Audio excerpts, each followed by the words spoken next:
Tissue culture. এখন এই tissue কালচারটা কি এটা আগে আমাকে জানতে হবে যে টিস্যু কালচারটা কি। যে কোনো একটা উদ্ভিদের স্টেম সেল নামে একটা কোষ থাকে, স্টেম সেল বা টটিপটেন্ট একটা কোষ থাকে একটা উদ্ভিদের, স্টেম সেল বা টটিপটেন্ট কোষ। হ্যাঁ, যেখান থেকে একটা টটিপটেন্ট কোষ থেকে একটা হুবহুব এইরকম আর একটা উদ্ভিদ তৈরি হবে। আর একটা উদ্ভিদের যে কোনো একটা অংশ থেকে, যেখান থেকে উৎপন্ন হবে যে অংশটুকু থেকে, এটা হচ্ছে টটিপটেন্ট কোষ। এখন এই যে হুবহুব যে আর একটা উদ্ভিদ তৈরি হলো বা সৃষ্টি হলো, এই প্রক্রিয়াটাই হচ্ছে টিস্যু কালচার। একে এখন এই স্টেম সেল বা কোষকে যে কোনো একটা পুষ্টিবর্ধক যে কোনো একটা মিডিয়ামে বা আবাদ মাধ্যমে এটা স্থাপন করে এই পরবর্তী যে উদ্ভিদটা, এটাকে আমরা লালিত পালিত করব।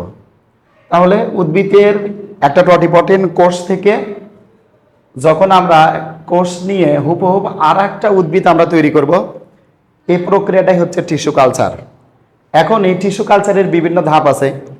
যেমন একটা ধাপ হচ্ছে মাতৃ উদ্ভিদ নির্বাচন, দ্বিতীয় ধাপ হচ্ছে আবাদ মাধ্যম তৈরি, তৃতীয় ধাপ হচ্ছে জীবাণুমুক্ত আবাদ প্রতিষ্ঠা, চতুর্থ ধাপ হচ্ছে মূল উৎপাদক মাধ্যমে স্থানান্তর, আর পঞ্চম নাম্বার হচ্ছে মাঠ পর্যায়ে স্থানান্তর।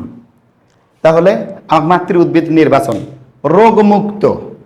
রোগমুক্ত সজীব এবং সতেজ আমরা একটা মাতৃ উদ্ভিদ নির্বাচন করব।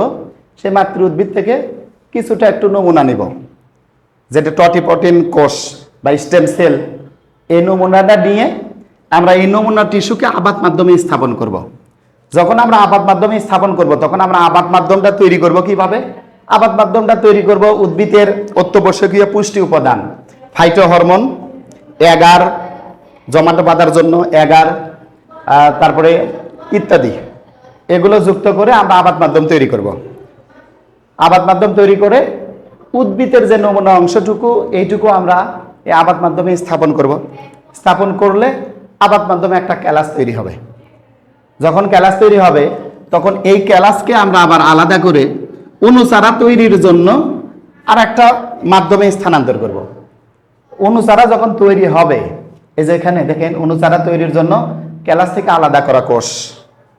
এখন এই ক্যালাস যখন তৈরি হবে, তখন অনুচারা তৈরির জন্য আমরা একটা মাধ্যমে যখন স্থানান্তর করব, তখন এই ক্যালাস থেকে কি হবে? আমাদের অনুচারা তৈরি হবে।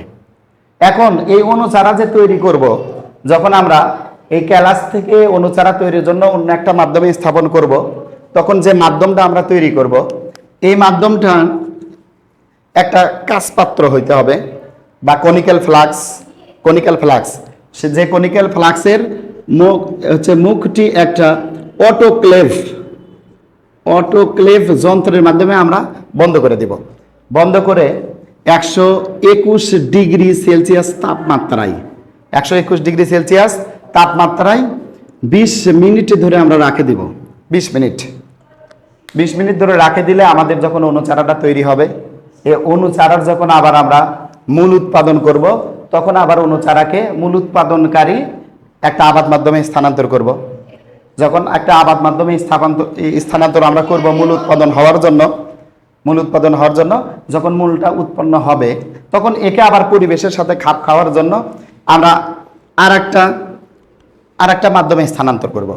যখন আর একটা মাধ্যমে স্থানান্তর হবে, তখন এর যখন মূল উৎপন্ন হয়ে যাবে, আর তখন হচ্ছে বাইরের পরিবেশের সাথে খাপ খাওয়ার জন্য যখন আর একটা আবাদ মাধ্যমে আমরা স্থানান্তর করব, তখন একে সর্বোচ্চ আমরা তাপমাত্রায় রাখবো একটা নির্দিষ্ট, যেটা হচ্ছে 25 ± হচ্ছে 2, সর্বোচ্চ 27 এবং সর্বনিম্ন হচ্ছে 23 ডিগ্রি সেলসিয়াস তাপমাত্রায় রেখে দিব এবং বাইরে রাখবো। আবার আমরা সেই কাঙ্ক্ষিত স্থানে রাখবো। রাখে যখন দেখবো যে এটা পরিবেশের সাথে খাপ খাইবে, তখন পরিবেশের সাথে খাপ খাওয়ানোর জন্য মাটিতে স্থানান্তর করব। মাটিতে যখন স্থানান্তর আমরা করব, যখন এই পরিবেশের সাথে খাপ খাইয়ে নেবে, তখন একে আমরা মাঠ পর্যায়ে স্থানান্তর করব। তাহলে মাঠ পর্যায়ে যখন স্থানান্তর করব, সেখান থেকে আমাদের একটা পূর্ণাঙ্গ একটা উদ্ভিদ হবে, তো একটা পূর্ণাঙ্গ যে আমরা উদ্ভিদটা পাইলাম মাঠ পর্যায়ে স্থানান্তর করে, সেটা আমরা আসলে সেই উদ্ভিদটা কোথায় পেলাম? সেটা আমরা একটা উদ্ভিদের স্টেম সেল বা একটা নমুনা, একটা কোষ বা টটিপটেন কোষ থেকে, সেই নমুনাটা থেকে আমরা পূর্ণাঙ্গ আর একটা উদ্ভিদ পাইলাম। তাই উদ্ভিদের যে টটিপটেন সেল বা স্টেম কোষ থেকে আর একটা পূর্ণাঙ্গ একটা উদ্ভিদ আমরা তৈরি করলাম, এই প্রক্রিয়ার নামই হচ্ছে টিস্যু কালচার।